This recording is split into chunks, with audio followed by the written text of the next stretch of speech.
Hey, Free to Care. My sister called today. She said my 5-year-old niece has decided she's a boy. A kid in her class has come out as transgender, and many of the girls are thinking they may be trans too.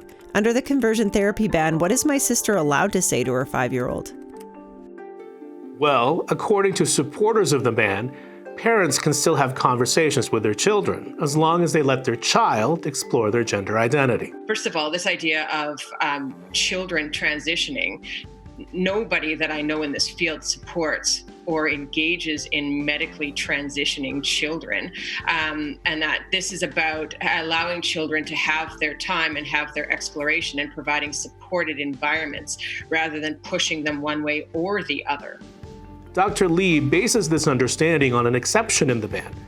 Remember, it defines conversion therapy as a practice, treatment, or service designed to change a person's sexual orientation to heterosexual, to change a person's gender identity or gender expression to cisgender, or to repress or reduce non-heterosexual attraction or sexual behavior or non-cisgender gender expression. Then it adds, for greater certainty, this definition does not include a practice, treatment, or service that relates to the exploration and development of an integrated personal identity without favoring any particular sexual orientation, gender identity, or gender expression. What's the problem with supporting exploration? The ban doesn't actually allow parents to help their child fully explore their gender because only one kind of exploration is allowed, one that encourages a gender transition. What do you mean? Dr. James Cantor, himself a member of the LGBT community, is a professor at U of T and runs a Toronto area sex clinic. He even supports a conversion therapy ban, except for the addition of gender identity. We will end up with clinicians, exactly as you put it, with a chill effect, simply unwilling to deal with this kind of issue. The service will become unavailable.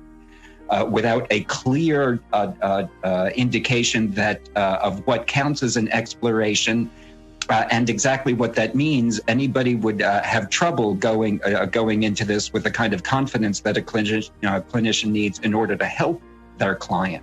To say that we're exploring, or to say that a client is exploring their gender identity, is to assert that there exists a concrete gender identity that we merely need to shut up and observe. There's no evidence for that for gender identity. We have evidence for that for sexual orientation, but we cannot treat gender identity as if it's the same thing. That's a very bold statement. Even the Justice Minister admits that consenting youth would be denied counseling they want. We recognize the proposed amendments limit certain choices. For example, mature minors. We made this policy decision because research shows us that all minors, regardless of their age, are particularly vulnerable to conversion therapy's harms. Moreover, if mature minors were allowed to consent to receive conversion therapy, it would be the providers who would have to determine whether the child is mature enough to consent. But most so-called conversion therapy providers are not medical professionals and are not in a position to assess whether a minor is truly capable of making their own treatment decisions. That is why we have drawn a hard line at 18 years of age. So the Justice Minister is saying mature minors aren't old enough to know the kind of counseling they want, but are old enough to change their gender identity. If they're old enough to transition, shouldn't they be old enough to get the counseling of their choice? That would make sense, wouldn't it? But it's worse than that. What the Justice Minister doesn't mention is that mature minors, 16 or 17-year-olds, could get married in Canada with their parents' permission. Under this ban, they can still get married, but they could not get marriage counseling that would reduce non-heterosexual behavior or attractions. For example, a 16-year-old couple could be told in a marriage counseling session to abstain from sex from anyone other than their partner. But if those extramarital encounters were with people of the same sex, wouldn't that counseling qualify as conversion therapy? Are you saying those conversations that encourage my niece to accept her female body are banned? No, technically, you can still have that conversation because the government claims only formalized counseling sessions would be governed by this law, though the law bans much more than that. But as soon as you want to help a 5-year-old accept her female body by bringing her to a counselor, that would be a criminal act. The wording of the ban says, Everyone who knowingly causes a person who's under the age of 18 years to undergo conversion therapy is guilty of an indictable offense and liable to imprisonment for a term of not more than 5 years, or guilty of an offense punishable on summary conviction. Your sister could even go to jail if she brings your niece to the US to get this kind of counseling. So are young people really transitioning at that age? Dr. Lieb says that no one offers this kind of medical treatment for children that young, except sexologist Dr. Deborah So disagrees. Listen to their interaction. So across all of the scientific literature that currently exists, the vast majority of children with gender dysphoria desist by puberty. So this means they no longer feel gender dysphoric. They grow to be comfortable in their birth sex, and they're more likely to grow up to be gay in adulthood, not transgender. So this is why it's inappropriate for a child to go into therapy.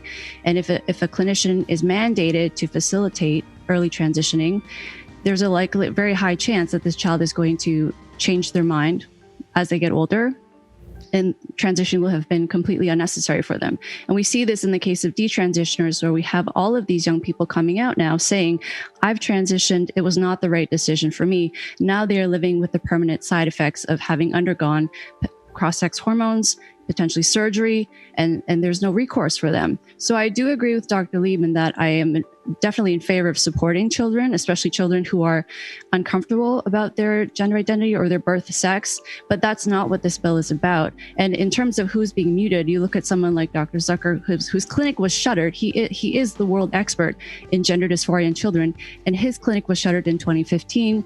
I discussed it last time I was on your show, and we discussed cancel culture. It's impossible for clinicians to do their jobs nowadays. Everyone I know who works in this field cannot do their job properly, and as a result they leave. So in replacement, activist therapists are coming in and basically facilitating whatever the patient wants. So also in terms of Dr. Lieb's other point in that children are not being affected by this, I have seen in medical conferences children as young as age 8 being prescribed puberty blockers, children as young as age 12 undergoing double mastectomies. Completely inappropriate. Children do not have the cognitive capacity, as I said, to make these decisions.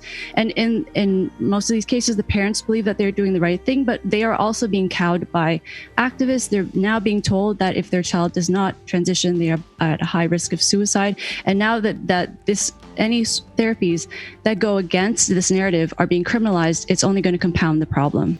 In fact, last year, the United Kingdom's National Health Service changed their guidelines for transgender youth. It used to say taking puberty blockers had no impact on their health. Last year, they changed it to warn parents that medical science does not yet know the impact of taking these kinds of hormones. A young woman named Kira Bell successfully sued a gender clinic. She claimed she was not given enough information as a young person about the results of hormone blockers and gender reassignment surgery, including a double mastectomy.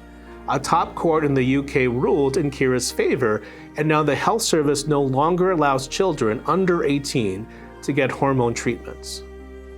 I'm delighted at the judgment of the court today. It's a judgment that will protect vulnerable people. I wish it had been made for me before I embarked on the devastating experiment of PDE blockers. My life would be very different today. This time last year, I joined this case with no hesitation, knowing what I knew about what had and has been going on with gender identity clinics.